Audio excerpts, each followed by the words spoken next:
Pilferage. So, ano tong pilferage na to? Ito sa Tagalog, pangungupit. So, kumbaga, ito yung anak ng pagnanakaw. So, kung maliit ang ninanakaw mo, pilferage. Pero kung malaki na yung ninanakaw mo, malaki na halos makalugi na ng kumpanya, theft. So, yun yung difference ng pilferage at saka theft. No, management din to, management vlog din ito. Kasi yung ganyan, yung mga violation ng mga namamasukan ng empleyado. Yung mga may kickback, it's pilferage kasi yung excess, yun ang kinukuha mo. So yun, puti nalalaman natin yung research ko ng Tagalog ng pilferage. Sinabi ng Google is pangungupit. So, yung theft, pag nanakaw na yun, ibig sabihin malaki ang pagnanakaw na yun. So, dapat alam natin yung ibig sabihin yan.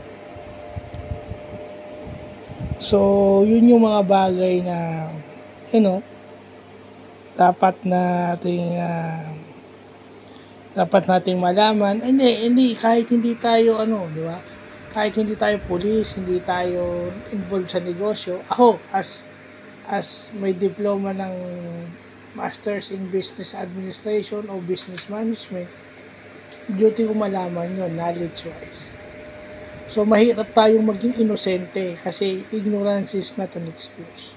So, yan, mabutit na lalaman natin yung pilferage at saka theft. So, ano yan yung pilferage, maliit lang yan. Pero kung yan naging habitual, it would turn out to be theft. So, yun ang mas masakit. Kasi pag nasimulan mo, uulitin mo. Parang alak yan o droga yan. Pag natikman mo, uulit ka. Kasi hahanap-hanapin mo. Kasi pag nagnakaw ka, madaling kumupit May pera ka agad yeah? So, yun yung nasa isip. Kaya gusto nilang umuli. So, yun lang po.